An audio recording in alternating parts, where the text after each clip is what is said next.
So welcome to this third meeting of our CIVIS Scottish Literature webinar.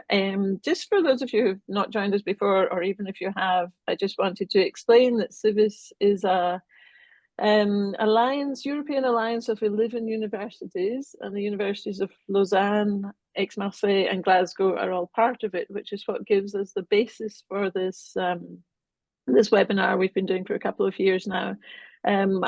That network encourages us to collaborate in research and also in teaching. So one of our dreams for the future is, well, our immediate dream for the future, that is more than a dream, is that in the year 3 of this series, we'll have a conference in person in spring, I think, at Aix-Marseille is the plan.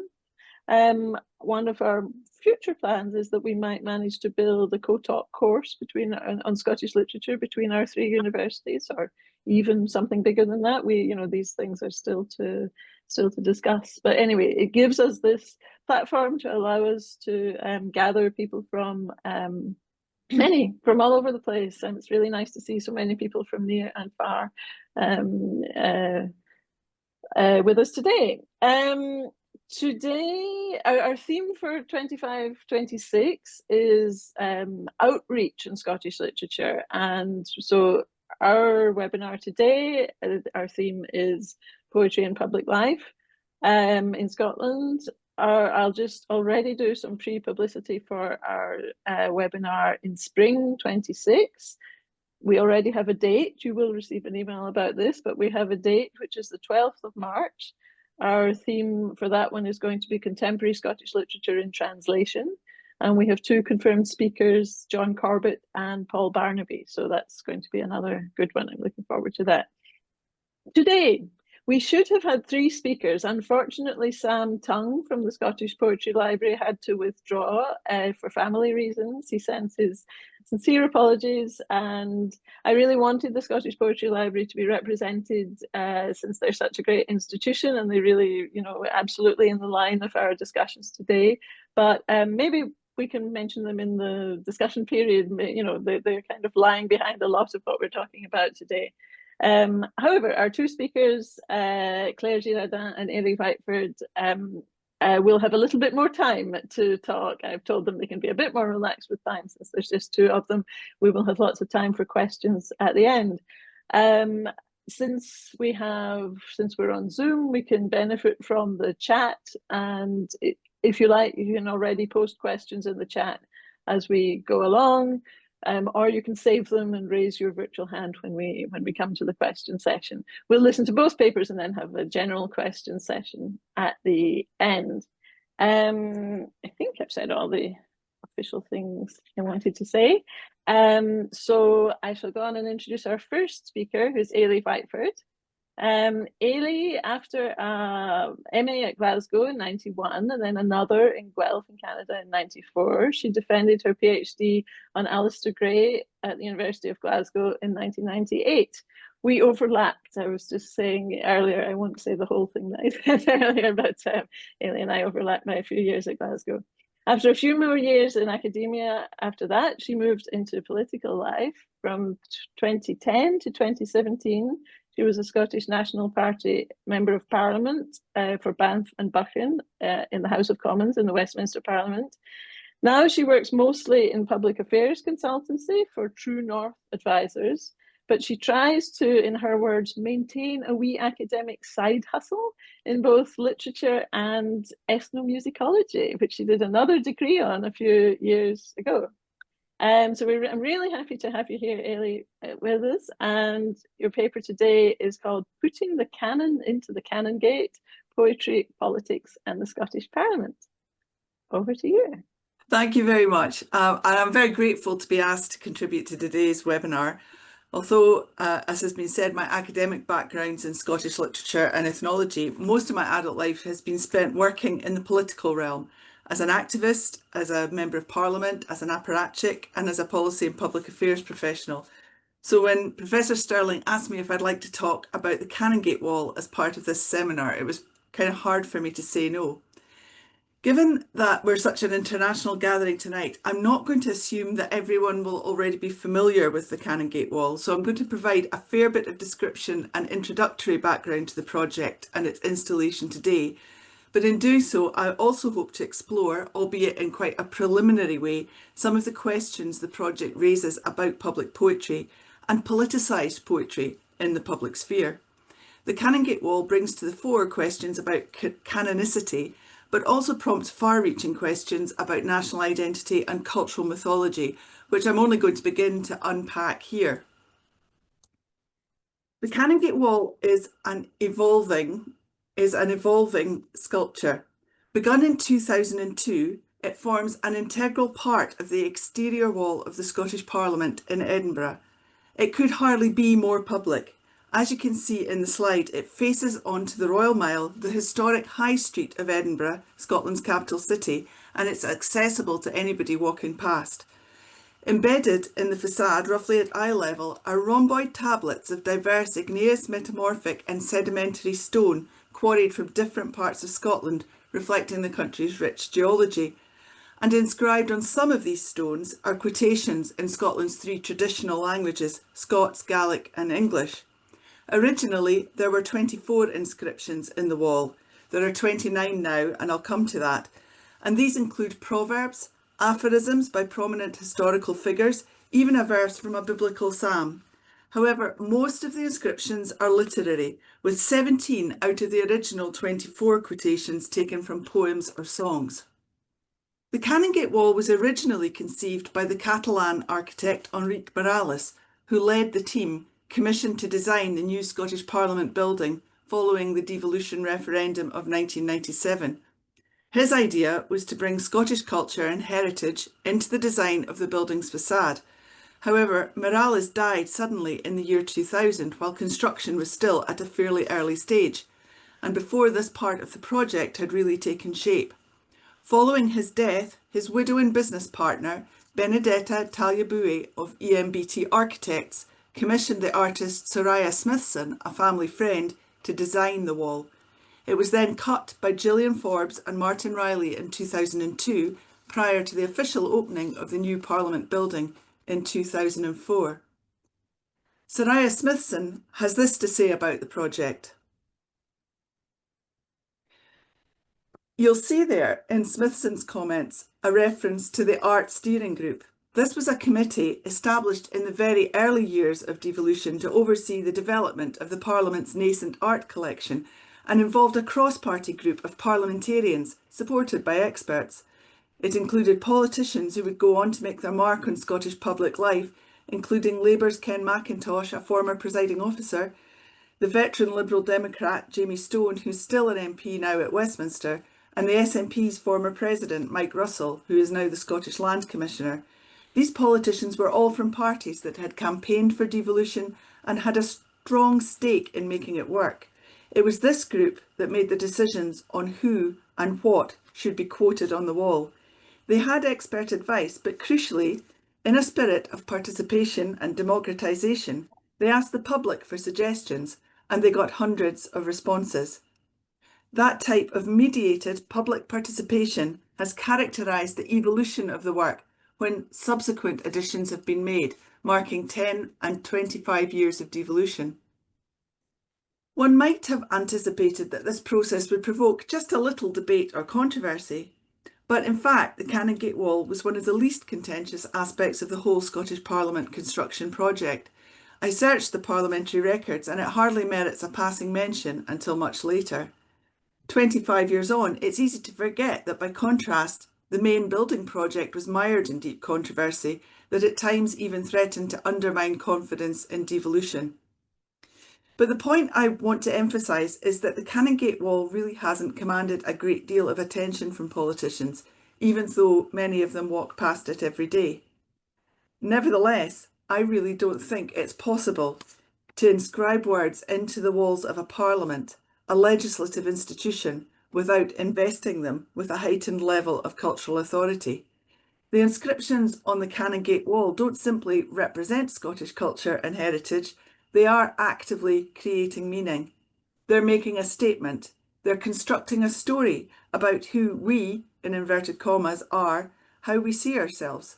In Clifford Geertz's familiar terms, the Canongate Wall points to some of the stories we tell ourselves about ourselves. And if canonisation is already a problematic concept, as usefully read through its exclusions as through its inclusions, those tensions are only intensified in a public work of art that's not just a product of public funding, but has political status and authority lent to it. By way of contrast, if I had more time today, I think it would be illuminating to compare the Canongate Wall to a not dissimilar evolving literary monument in Edinburgh, located quite nearby and established just a few years earlier, Makars Court outside the Edinburgh Writers' Museum, just off the Royal Mile, which has paving stones inscribed with quotations from the work of major Scottish literary figures. But returning to the Canongate Wall, the contributors and their quotations can be found in full on the Scottish Parliament website, and I've put the URL here in the slide for anyone who wants to see it. Most of the pictures I'm sharing today are also from that website, as they're free to use. The curators really have made quite an effort to make the work as accessible as possible. Excuse me. However, I've listed the authors here by date of birth because I think the concentration of contributions from the late 19th to late 20th centuries is interesting in itself, as it broadly aligns with the emergence and growth of the movement for self-government in Scotland.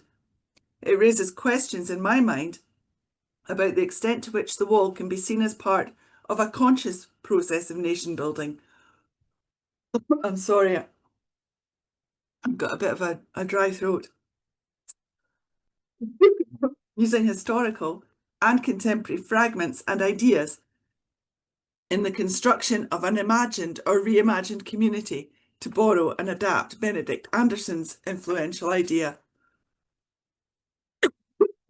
I do want to turn now to some of the quotations themselves, not least the earliest attributed quote, which is from Andrew Fletcher of Saltoun, a Scottish patriot who opposed the dissolution of the previous Scottish Parliament in 1707. And I've typed the words here alongside just because the stones are not all terribly easy to read. Fletcher wrote, "If a man was permitted to make all the ballads, he need not care who should make the laws of a nation." And that seems to me a very audacious sentiment to inscribe on the wall of a new legislative assembly. Part of me hopes he's at least partly right.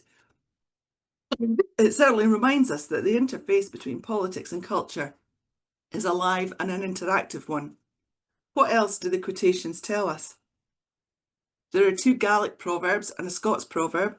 These speak to the importance of oral traditions in both languages, but also remind us that both have struggled for traction and status in the public sphere, at least since 1707.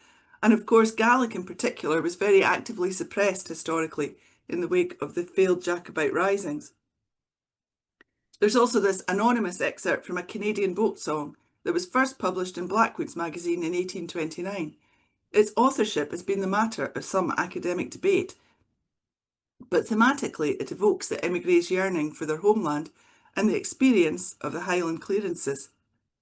We also have verse 14 of Psalm 19, "Let the words of my mouth and the meditation of my heart be acceptable in thy sight." It's possibly intended to reflect Scotland's religious heritage, but will be familiar to those of us old enough to remember it from German band Boney M's 1978 global disco monster hit, Rivers of Babylon, and that's probably the closest the wall gets to popular culture. There are aphorisms from the industrialist and philanthropist Andrew Carnegie, the artist and architect Charles Rennie Mackintosh, and the pioneering conservationist John Moore, but the rest of the quotations are all derived from literary sources. There's a quotation from Sir Walter Scott's 1818 novel Heart of Midlothian, when the character Mrs. Howden laments the loss of the previous Scottish Parliament. There's this epigraph of Alistair Gray's 1983 collection of short stories, Unlikely Stories Mostly, which is itself a paraphrase of a line from a poem by the Canadian poet Dennis Lee. Work as if you live in the early days of a better nation.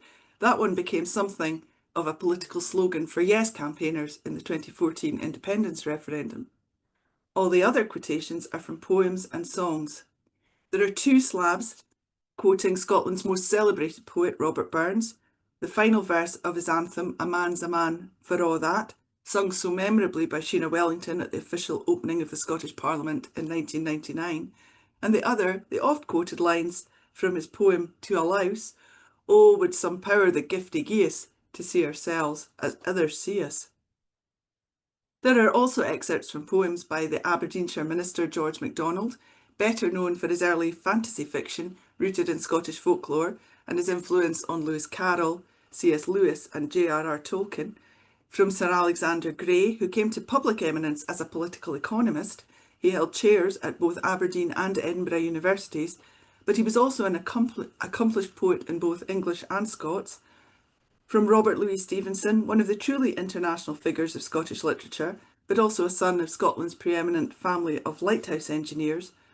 And from the multilingual poet George Campbell Hay, who is quoted in Gaelic on the wall, but also wrote poetry in Scots and English and translated poetry from several other European languages. And there are not one, but 3 excerpts from poems by Hugh MacDiarmid, also known as Christopher Murray Grieve, a key figure in 20th century Scottish cultural life. But MacDiarmid was not just a poet, he was also more controversially a political figure. His politics were contrarian, radical, and quite extreme, even in the context of the times. Sometimes they were contradictory. He was also considered quite hard to work with, which is always a problem in politics.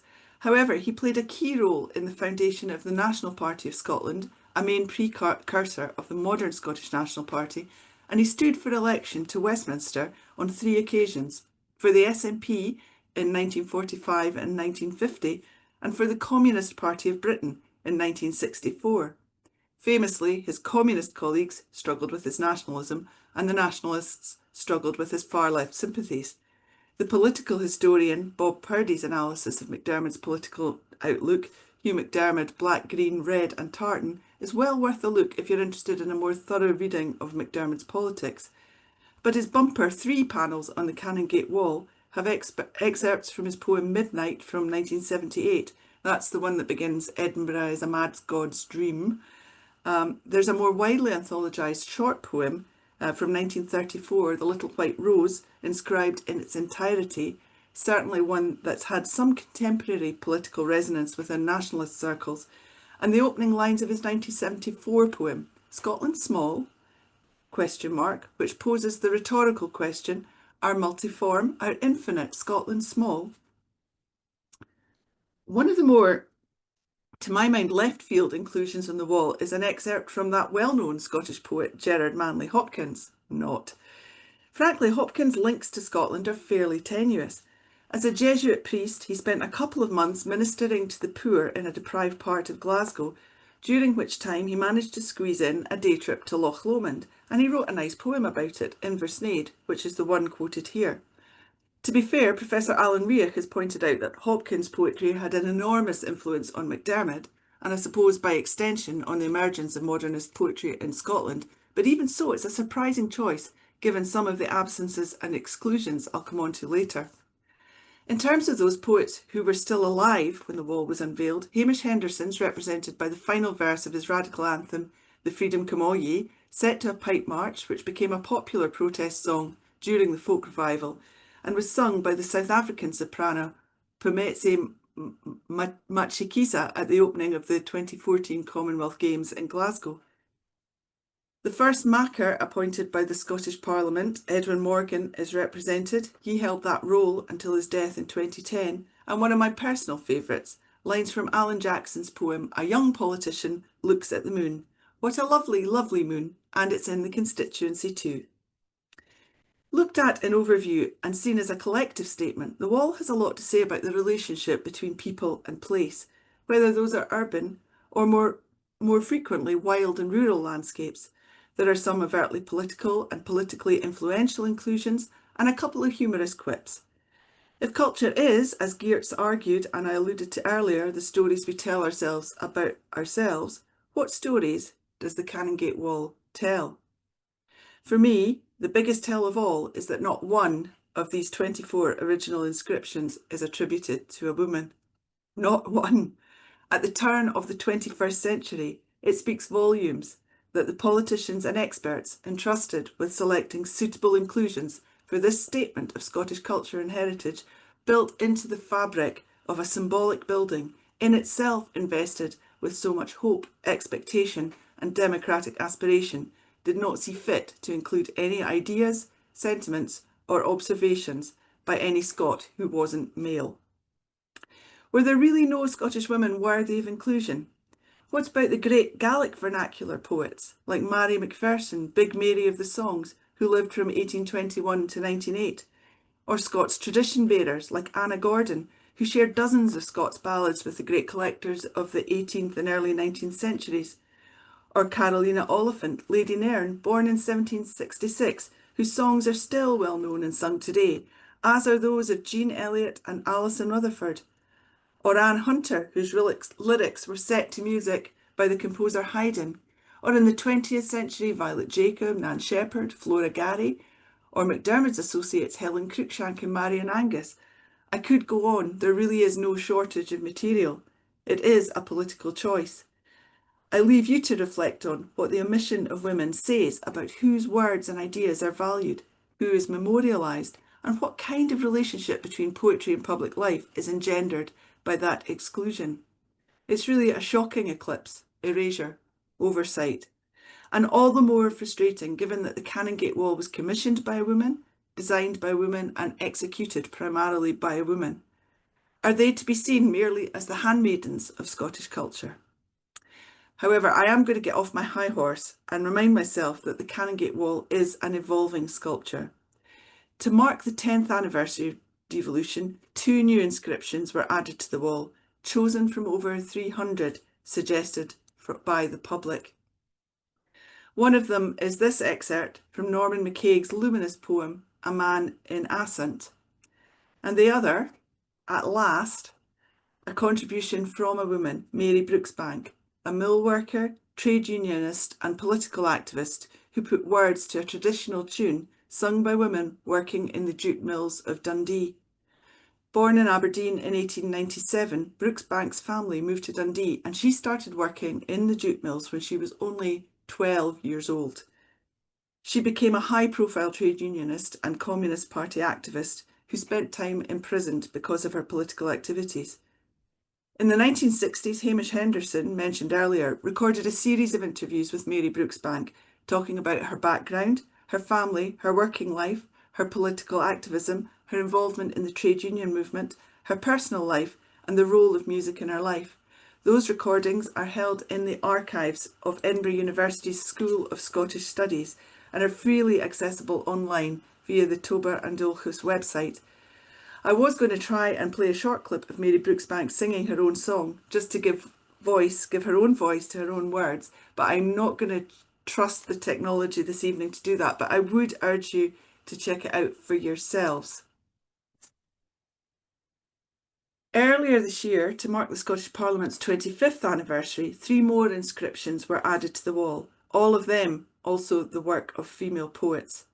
Following Edwin Morgan's death in 2010, Liz Lochhead succeeded him as Macker as the national poet for a period of 5 years. Lochhead's tenure was followed by that of Jackie Kay, again for a 5-year term, then by Kathleen Jamie, whose term ended earlier this year.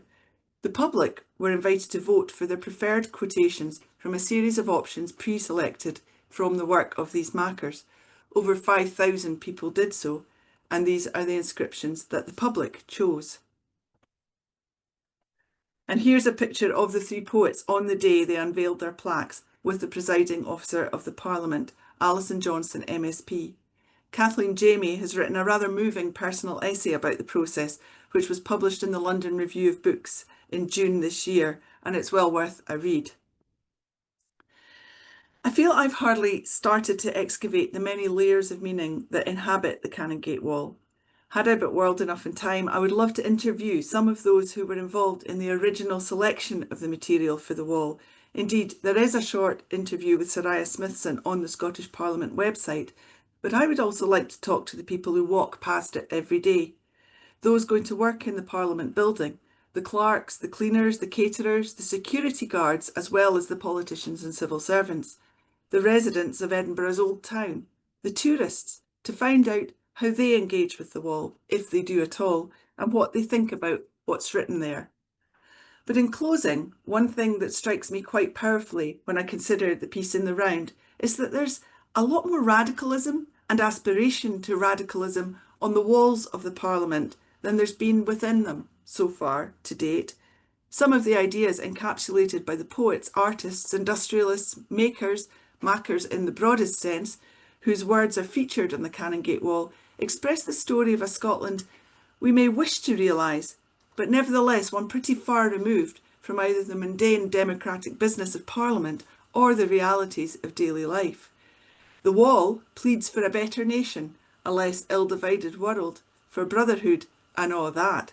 But it stands in contrast to a political culture that has too often been small-minded, bureaucratic, partisan and overly timid. Does the Canongate Wall inspire a more generous, visionary political culture?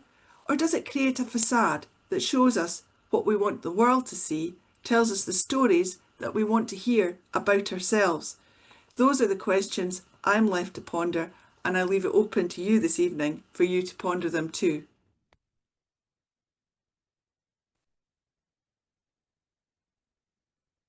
Thank you. Thanks very much, Eilidh. It's always, I've got little clapping hands rising up on my screen. It's always quite strange on Zoom when we have this silent applause. There's this moment. Thanks so much. I'm sure there's many questions for that talk. We'll hold on to them till the end. You can pop them in the chat if you want already, or just we'll wait till the end for the discussion. And I can already see how there will be links with Claire's paper, which we're just about to hear. So our second speaker this evening, Claire Gheerardyn, is Associate Professor or Maître de Conférence in Comparative Literature at the University of Toulouse. So during her PhD and in the years afterwards, she's been studying relationships between sculpture and poetry. She has a book shortly coming out at the end of December, which is going to be published in French, about how literature welcomes, debunks or transforms commemorative monuments. The title is Écrire les monuments, littérature russe, européenne et américaine, 19e au 20e siècle. In October 23, she was appointed member of the Institut Universitaire de France in order to carry out a research project on what she calls outdoor poetry, poems written in a variety of languages and transposed into cities, rural spaces and natural landscapes. And she's currently writing a book in English also about outdoor poetry, monuments and collective memory, which will be published open access by De Gruyter. Her title of her talk today is What Makes a Good Public Poem? The Example of the Colinton Tunnel. Claire, I'll let you share your PowerPoint. Thank you very much. So good evening from Toulouse, and let me start by saying how delighted I am to participate tonight. For many years now, as Kirsten just explained, I've been working on the global phenomenon of what I call outdoor poetry, and I have gathered what's going on? Hundreds of poems written in many languages, placed in all kinds of environments. Indeed, since the 1990s, more and more poems have jumped off the page to be set directly into our world. And as a scholar of comparative literature, I do not focus on Scotland, but as a matter of fact, my project started because I met by chance East Sands Salt Prince by Jacob Polly in St. Andrews. And then I met Beachcomber by George Mackay Brown in Edinburgh, and that's how it all started. And I keep finding more and more thrilling Scottish examples, written, of course, in English, but also in other languages.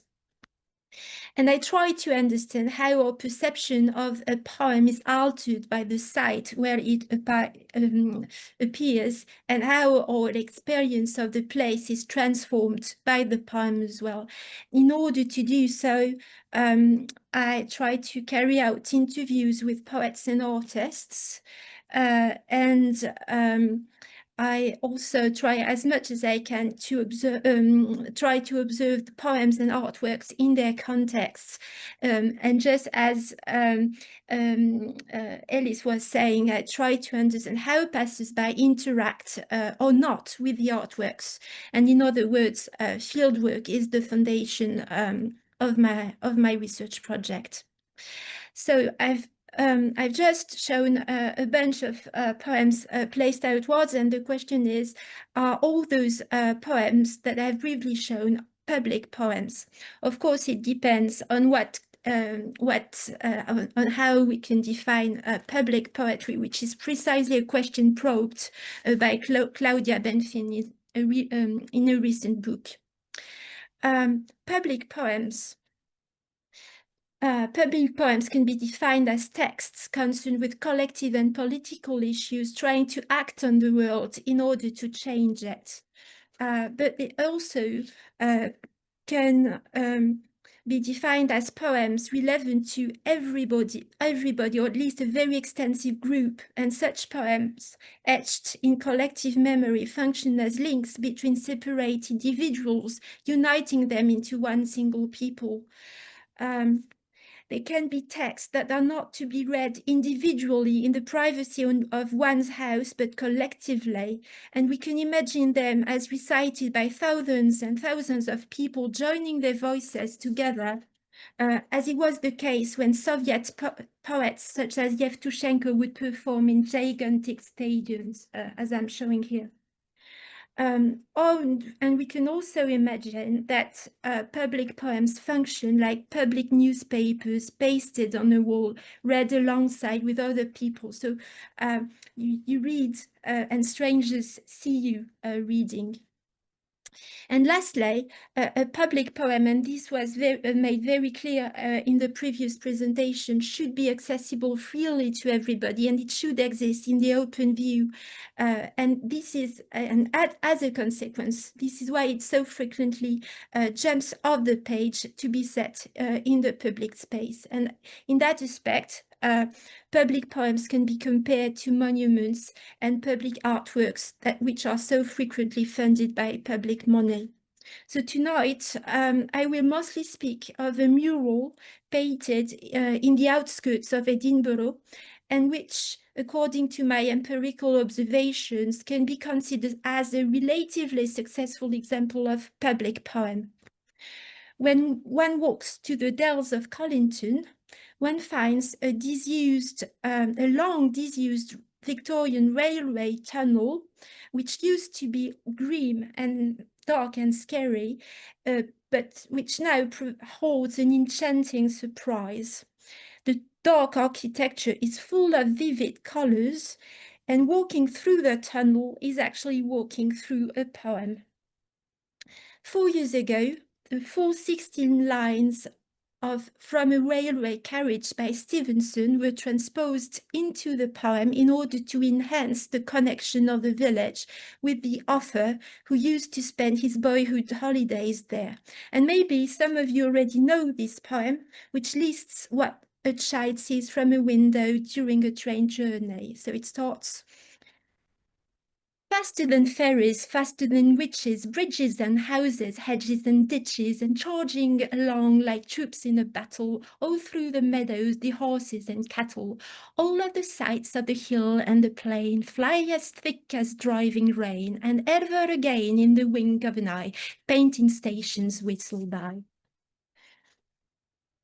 The mural was painted by Chris Rutherford, an acclaimed Scottish muralist who specializes in historical or heritage topics and who is currently working on a similar project in Robert Burns' birth town. Colinton also holds a Stevenson poetry trail, but when I visited the village, no one was paying attention to the poetry boards. As you can see on my photographs, they were empty. And according to my observations, this is very often the case. Passers-by simply ignore outdoor poems. So the Colinton mural is rather an exception. I have witnessed people stopping to read the poem, commenting on the artwork, smiling and expressing their delight. So the question is, what makes this poem so successful? And of course, there are many reasons, among which the location of the poem in the dells, a little bit outside of the village. So the mural makes a nice destination for a short walk, and it can also be the starting point of a longer hike. The choice of the text, which is simple and which rhymes, most people are going to recognize this text as a poem. And the fact that Stevenson writes in the voice of a child is important, because as a result, the Colinton poem can be enjoyed across generations, which helps it to reach a larger audience. Children, by the way, do make an excellent audience for outdoor poetry because they notice things, and when they learn how to read, they become very excited by the fact that they see words all around them and they want to play with those words. In Colinton, Rutherford presents himself as the illustrator of the poem, just as he would illustrate a children's book. So the accessible figurative style of the mural makes people feel that they can understand the artwork, and it means that they are not intimidated by it. Besides, the images enhance the humor of the poem. And we had plenty of examples in the previous presentation of how humor can play a part in public poetry. And I think it's one of the strength in Scotland as well as in Belgium and the Netherlands. Public poems do not refuse laughter. The French anthropologist Pierre Sansot suggests that we ask, when can you dream in the public space? And to this very important question, maybe we should also learn to add, when can we smile and when can we laugh in the public space? The Colinton poem is also successful because of the dynamism between the interaction of the text, the artwork, the means of display, and the site. Rutherford links each line painted on the left with a full and complex scene on the right. So, for instance, the line "painted stations whistle by" is actualized in several images of painted stations. Very playfully, the tunnel links opposites together. So it links the landscape inside and the landscape outside. The Colinton from the past and the Colinton from the present. The tunnel, in fact, functions like a passageway through time.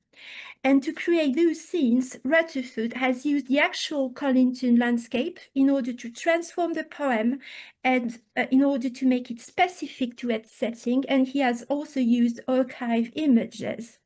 So one acquires a deeper sense of the place by looking at the murals, which helps people to form an emotional bond to the place where they live. And this is really one of the most important functions of public poetry and public artworks in general, helping you to create a stronger bond with the place where you live. The tunnel playfully participates to the experience of the poem. It allows one to read in 3 dimensions, and the full artwork cannot be seen at once. So if you want to read the text, you really have to walk from one group of words to the next. As you can see, the variations in the lettering breaks the semantic units. So if you want to read the text and to understand it, you have to stumble out loud through the text in order to make sense of what is painted. And if you already know the poem almost by heart, it certainly helps. But I find it quite wonderful because it means that the way the words are painted actually revive the oral quality of poetry. And this is a poem that is meant to be said out loud as quickly as possible in order to emulate train sounds and train speed. Besides, it's even more fun to read out loud a poem in a tunnel as the architecture modifies the sounds. And this is something that, well, in Lisbon, there's another outdoor poem created with words by Pessoa, which also plays with this idea and shows us what happens to sounds under a bridge. If the tunnel is so successful, it's also probably because it's full of inventive details. So for instance, you can see that Stevenson is writing, you can read his manuscripts, and you can realize that he has just finished writing the poem that you have read, and it creates the idea, the impression that Stevenson is actually writing the people inside of the tunnel as they walk across it. Scenes showing crowds especially call for close and leisurely examination. And again, one might think of wonderful children books where one has to look at a crowd and spot some details. The crowds waiting for the trains are made by people from the present, and local residents came to pose for the painter. Rutherford also included himself, his collaborators, and a famous Scottish TV presenter called Lorraine Kelly in the mural. This is a device that's very frequently used in murals depicting large historical scenes. And I'd like to show you another mural which was painted in Edward Square in London to celebrate the 1834 protests, which sparked a strong working class movement for political reform.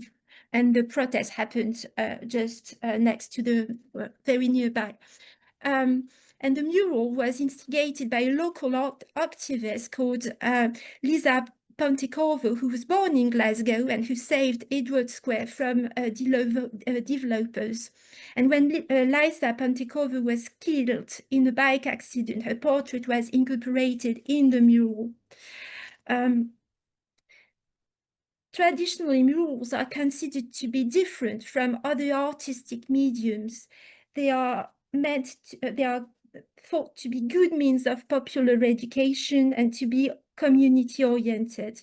Why? Well, artists say that a mural is adopted by a community because it is painted in situ, in public view, and not in a studio. So people have a chance to interact with the artist as they see the image progressively appear and gaining more and more impact on the surroundings.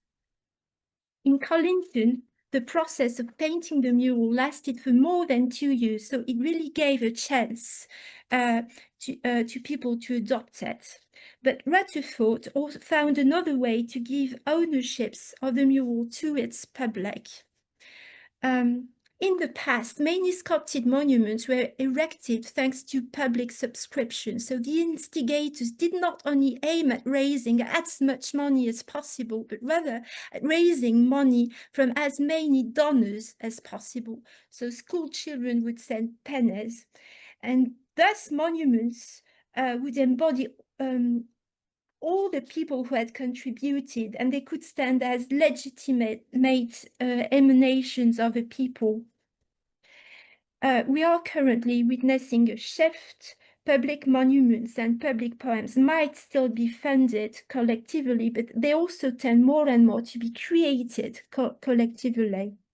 It is very much the case for the current creation of COVID memorials all over Scotland, following Alec Finlay's lead, who envisioned the National Scottish Memorial as a communal memorial to which as many people as possible would contribute.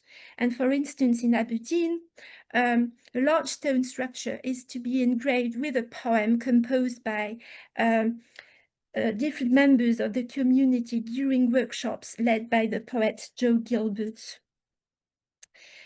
In Antwerp, the national poet Peter Holvert Hansen painted a poem on a 3-kilometer-long wall. The poem puts together dozens of fragments written by the inhabitants of Antwerp, as well as full poems written by other poets, and volunteers painted the text together.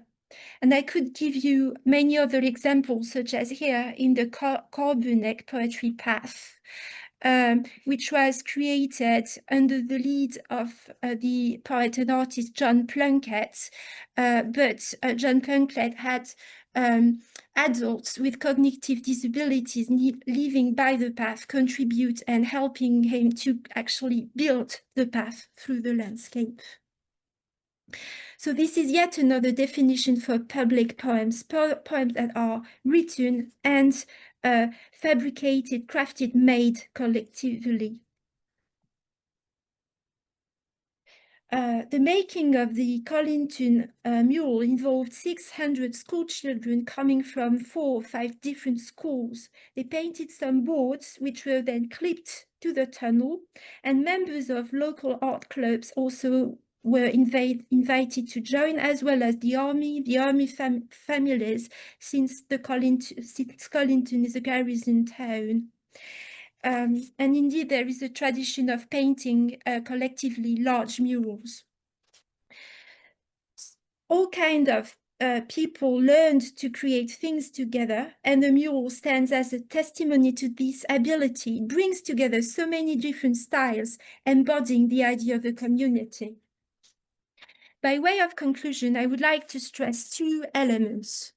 First of all, as you can see here, many people were invited to incorporate their individual marks in the artwork. And this is a really important idea, which is precisely at the base, at the basis of David Harding's work. David Harding's is a Scottish artist who in the 70s worked in a town called Glenrothes, which is one of the Scottish new towns planned in the late 40s after the war in order to relocate population coming from bombed out housing. And people felt that the new towns were monotonous and depressing. David Harding's role was to create artworks for Glenrothes using the same building materials that were used through the town to make housing. So poetry and art became actually part of the foundation of the town. And I really feel that if the idea of public poetry is so vibrant in Scotland, it's due to many reasons, but it is partly also thanks to the vibrant forward-thinking ideas of Harding, who was one of the first who really asked people to incorporate their individual marks to collective artworks. And then the second thing I wanted to stress is that in Colinton, the mural is hand-painted, and in a way it allows for imperfections. And imperfections are important, that they can contribute to turn outdoor poems into micro-actions pertaining to micropolitics. Handmade artworks contest the standardization and the rationalization of public space. They open up the idea that in public space, everything should not be controlled. Ordinary, unassuming small marks should be able to exist next to impressive, spectacular ones. And official institutions should be able to devolve to citizen spaces for such experimentations. And those are ideas that I'm partly borrowing from a small and very inspiring book by Thomas Riffaut. So this will be my last attempt at defining public poetry for tonight.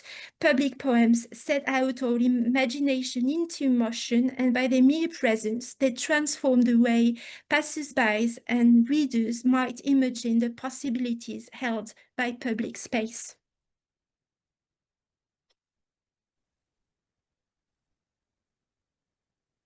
Thank you so much, Claire.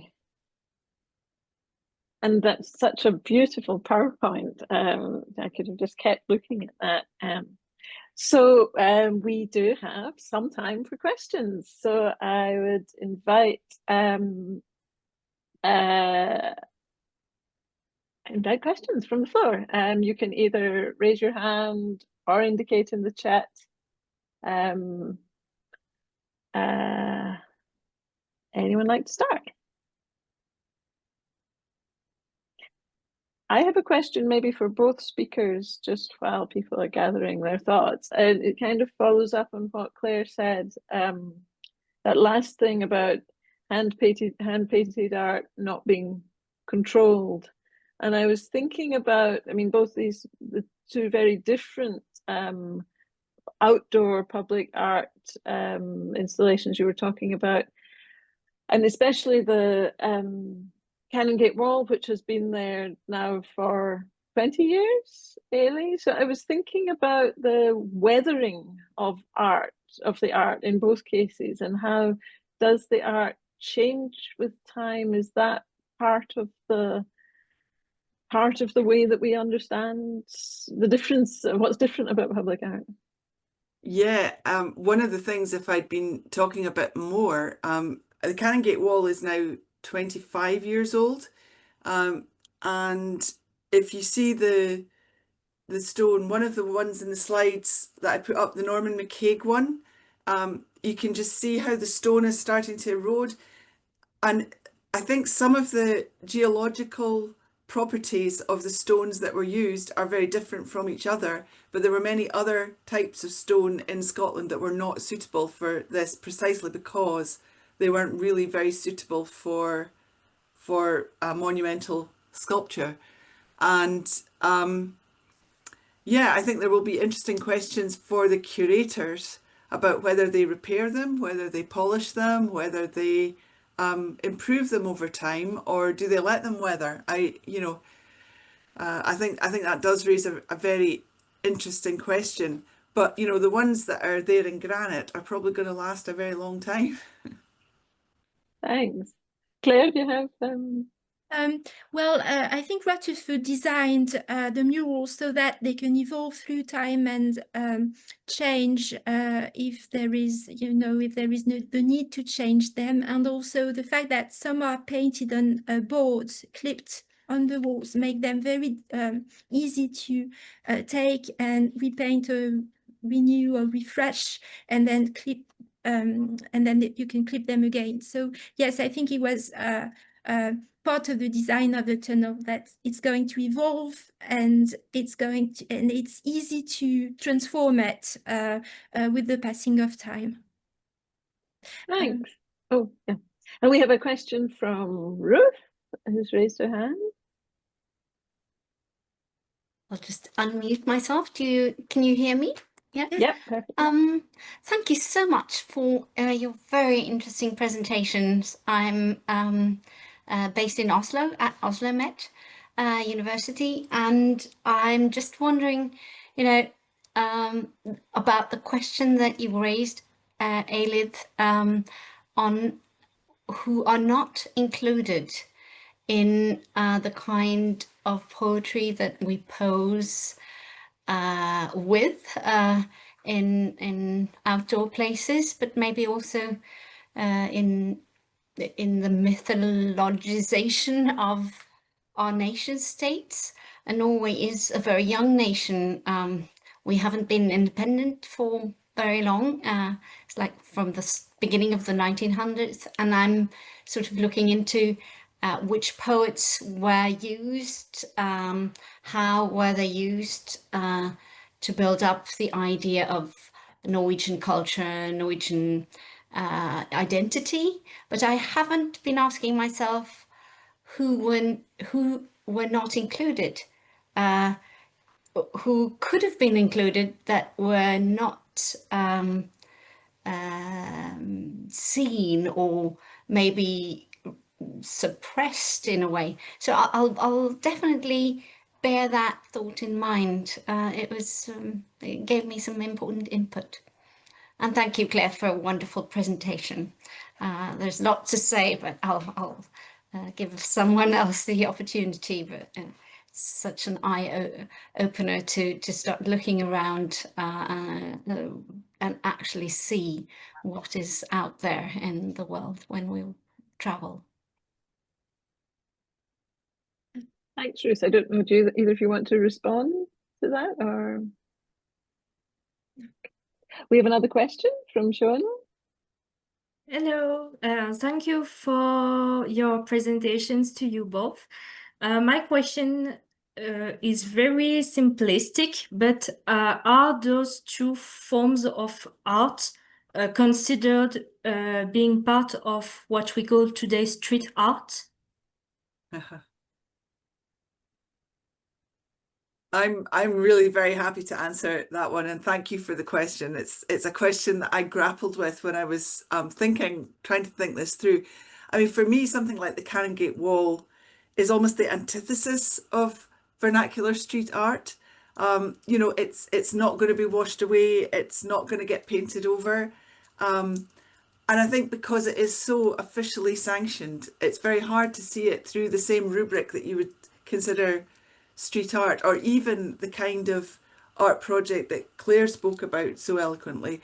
You know, I think it's obviously a complex field, but I think it's very hard to describe the Canongate Wall as street art. Okay. And then in the case of the tunnel, I think it plays with the imagery of street art and street murals. Chris Waterford can describe himself as a street artist sometimes, I think.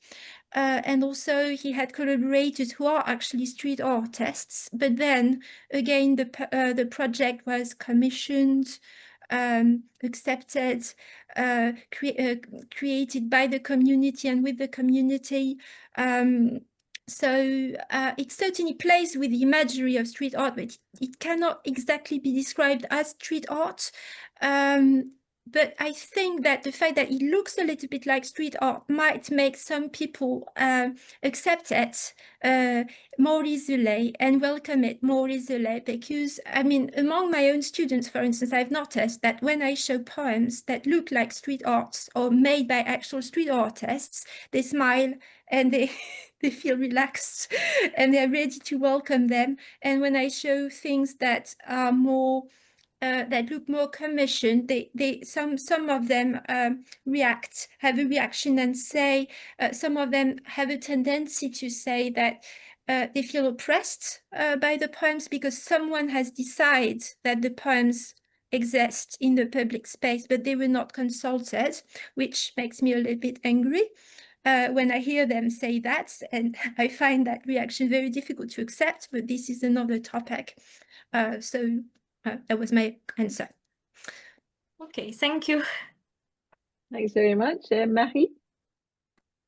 Yes, because first of all, I wanted to thank you both for such fascinating papers, really, really interesting. And I have to say, Claire, I've never seen the Collingwood Tunnel, so one of the things that you know, on my bucket list now, I have seen the the Houses of Parliament. It's hard not to see it, but I'll have to go see. And it connects so well with our topic, of outreach. What you both said, and to me, it brings poetry, such a Scottish concept as well. You started out, Eilidh, by saying that there was, quoting all the numbers of literary quotations on the walls of the Parliament.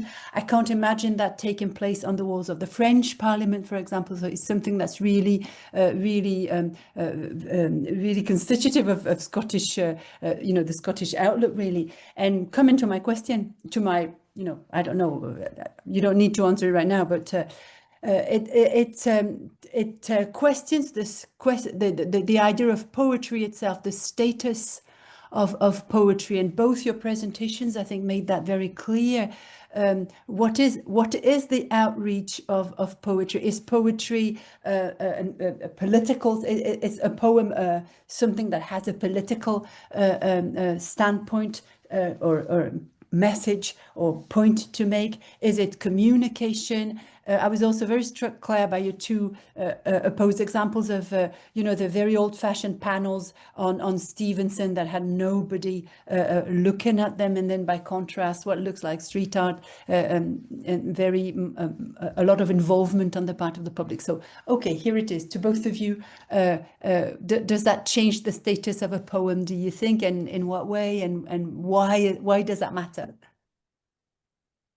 Very broad, sorry. You've got, Kirsten is going to tell us that we've got 2 minutes, but I don't think I know the answer to your question. Yeah, the questions that it prompts in me is, I suppose, a bigger conversation about what we use poetry for. You know, ask most people about poetry, and it's something they scrabble about looking for ahead of funerals. It's something that we read to children. We read nursery rhymes and sometimes very orally based poetry. I think we've seen, you know, that big shift to performance poetry in recent years. Poetry that's very performance driven and oral, and some pushback from people who prefer poetry as a more private pleasure and like to read it rather than hear it. So I think all those things come to bear. You know, one of the very notable exclusions on the Canongate Wall is anything by the very influential poet Tom Leonard, who was very much a sound poet and a figure in sound poetry. And I mean, I'm a great admirer of his work, but you know, it probably doesn't necessarily lend itself to this kind of monument in the way that some of the others do. And I was also very struck, and I kind of didn't say this so explicitly when I was talking, but a lot of them come from songs. A lot of the poems that we best remember are set to music. Yes. I don't know how to answer either. I don't know how to tackle the question. But what you just said, Eilidh, is very true, that plenty of poems set outside come from song in Scotland, but in other places as well. No, I don't know how to answer, really. Sorry. Oh, but it's not really, you know, it was just a yeah, I just wanted to say that the way a poem is displayed changes constantly the way we perceive the poem, and somehow alters it and make it lean towards something or something else. And also it can so completely change the function of the poem. It's somehow the poem is just like something you can, you know, remold or reshape or manipulate. And it's very interesting to observe how a poem can acquire suddenly a political status because it's carved in stone, or suddenly appear in another place, such as in Glenrothes, for instance. They also have the poem about the white rose, and I suppose it acquires an entirely different meaning.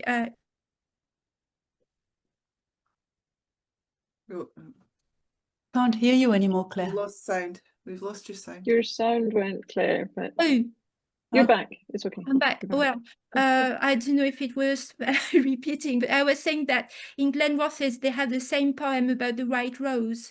Yeah. And obviously the meaning of the poem might be slightly similar and still different because it's set in a shopping mall where there are absolutely no roses to be seen. And so it creates the idea of the rose in the shopping mall. So yes, so just that shift of status and function. Thank you. Time is moving on, so I think we'll make Dietmar the last question. And if you have any more questions, I'm sure our speakers would be happy to answer by email. If you wanted to contact them, we can circulate their details. But Dietmar. Okay, thank you very much. I don't want to keep you too long. This is for Eilidh. It's good to see you after a long time. It's really, really nice.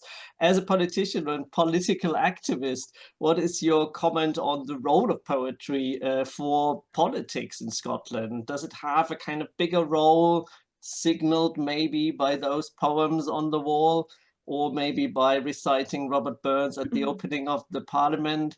Or doesn't it really, like you seem to suggest, with the lack of radicalism within the walls? What's your comment on this? I think, and I kind of touched on this, but didn't really develop the point in the paper. You know, I went through and searched for references to the Canongate Wall in the debates in the Parliament, and there really wasn't a great deal came up. There were mentions of people around the deaths of people like Hamish Henderson, Edwin Morgan, Alistair Gray, the people who were on the wall but died, all of whom had a bit of profile in public life. And when tributes were being paid to them, people made reference to the wall. There's been quite a lot of reference to the Mary Brooksbank inclusion I think that's been one that, again, maybe resonates with kind of the more radical leftist pretensions of politicians who are really very, very mainstream social democrats in Parliament, in political terms. But there's kind of all these allusions to something that was much more edgy that's out there on the wall. But really, most of them have ignored it. One or two have suggested other things that should be there. Again, possibly more humorous than necessarily thinking about the monumental, you know, bardic qualities of those inclusions. But on the whole, I'm not sure that the two things collide very often. And I suspect the fact that I've been asked to speak today is because I straddle those two worlds, and I'm one of the very few people who does. Thanks very much, Eilidh, and thank you both again for your amazing papers. That was a really nice session. I wish we could go on, but we've already exceeded our hour. We try to keep this a short evening session because we know people have meals to cook and things. Thanks also to my two co-organisers of the series, Eilidh and Corey Gibson. I forgot to thank you at the start. And I just remind the audience again that we'll have another webinar coming up in the spring, 12th of March, translation in contemporary Scottish literature. You'll receive an email about this unless you opted out of that. So we look forward hopefully to seeing you there. But thanks very much for spending time with us this evening, and the recording will be available shortly on the same website. We'll circulate details of that. Thank you. Thank you so much. Thank you. Bye-bye. And thank you to our speakers again. Fantastic.